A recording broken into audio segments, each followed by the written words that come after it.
Hi everyone, it's Lisa. Thank you so much for joining me today. In today's video, I am going to be working with a brand new product from Simon Says Stamp, and it is the Hibiscus Blooms stamp set. And it has these beautiful hibiscus flowers, there's some leaves, and there are some hummingbirds included in this stamp set. So here's a look at the stamp set. It is a large stamp set. It's 6 by 8 in size, and you can see it does have a large hibiscus flower here. There's actually a couple hibiscus on this one large flower, and then there's some single hibiscus flowers, some single leaves. There are some smaller hummingbirds. There's 2 hummingbirds in this set. And there's also several sentiments. Some of the bold sentiments that you see there are thinking of you, happy birthday, caring thoughts, missing you, and then there's some smaller sentiments that you could also include possibly on the inside or even on the outside of your card. So some of those smaller stamps are I'm missing you very much, wishing you the most beautiful of birthdays, always know that I'm here for you. You have shown me how beautiful a day can be when it's filled with love of a friend, and looking forward to seeing you again.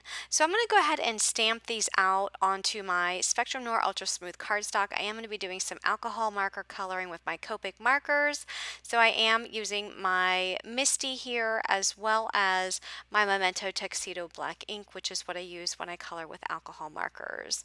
So I am going to color this up using some of my blue Copic markers. I'm going to show you the coloring of one of the flowers and then also 1 or 2 of the leaves. I'm not going to show you the coloring of this entire stamp set because it would just take too long. So what I'm doing is I'm taking my darkest marker B79 and I'm just coloring where the lines are, the shadow lines are on the flower petals. So you can see I do some there towards the center of the petal as well as some of the shadow lines on the outside of the petal. And then I'm going to come in with my B69, which is my next darkest color. And I'm just going to come with that marker right over top of the edge of the darker color and extend that B69 out just a little bit further into the white part of the stamp.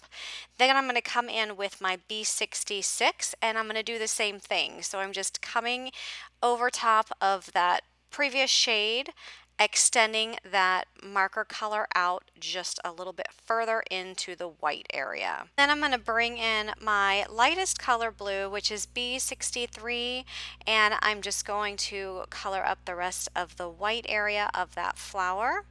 And then I'm going to repeat the process for all of the petals for that flower.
So for the leaves, I'm going to come in with my YG17 as my darkest color, and I'm going to put that on the shadow lines on the leaves, and then I'm going to come in with the YG13, which is my medium color, and just go over those dark colors and extend a little bit more into the white area, and then just cover the whole thing, fill in all the white color with my lightest green, which is the YG11.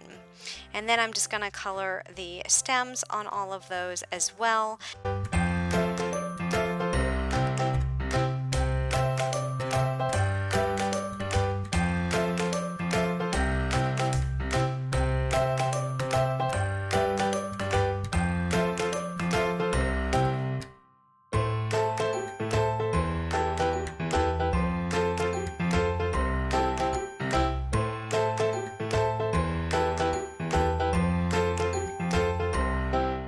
And then for the stamen, I'm going to come in with my Y17, Y15, and Y11.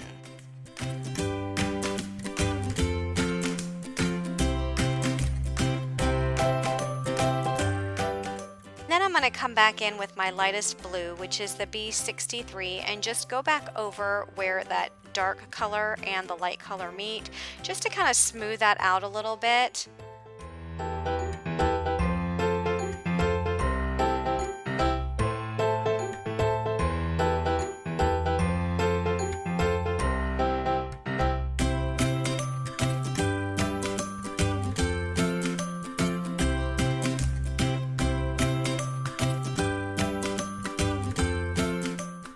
And for the hummingbird, I'm going to color the whole thing with my lightest pink RV10, and then come in at the bottom of the wings there with my darkest pink RV19, add some shadows to some of those lines there, as well as to the belly. And then I'm just going to come in with my RV14 and just go over that. Just extend a little bit more into the lightest pink, and then come in with RV13 and do the same thing, just to get a nice blend. And I'm going to do that for both of those hummingbirds. I'm going to use my Spellbinders dies. These are the Candlewick rectangles, and I cut down a piece of white cardstock to 4 1/8 by 5 3/8, and I'm using one of the rectangle dies to die cut that piece of cardstock. Now notice that it actually cut that die, the design, into the cardstock. It didn't cut anything out. If I wanted to actually cut out a frame, I could have used the single rectangle die that's included in that set to actually cut out a frame. So I'm going to go ahead and place that die cut piece in my MISTI, and I positioned the happy birthday sentiment stamp where I want to stamp that sentiment. And I just close the door on my MISTI, and I'm going to ink that sentiment up with some black ink, press that down, and there is my sentiment. Now I can go ahead and start putting this card together. Now I did fussy cut all of the flowers out of the cardstock. I'm not sure at the time of filming if Simon Says Stamp has a matching die set for this. If they do, I will link it below with the flower stamp. So all of the supplies will be linked below, and if there is a matching flower die, that will also be down below. So I'm going to go ahead and glue these down so I position them where I want them on this card front, and I'm just going to glue all of them down. Now some of the flowers will extend off of that cardstock layer, which is no big deal because I can always just snip off the excess, which is what I'm doing here. So just flipping that panel over and then snipping off the stuff that is hanging over the edge. And then I'm going to add my hummingbird to the card front. So I add both of them, one towards the bottom and one towards the top. Then I will add this panel to a yellow card base, which measures A2 in size, 4 1/4 by 5 1/2. I chose to use yellow just to bring out some of the yellow in the stamen of the flowers. And then I'm just going to add some yellow epoxy dots. And then to finish up this card, I'm going to use my Spectrum Noir clear overlay glitter pen and just add some glitter there to the flowers. I think that will add some nice sparkle. And that will complete this card. So if you like this video, please give me a thumbs up and be sure to subscribe for more card making tutorials. Thanks so much for watching and have a great day, everyone. Bye-bye.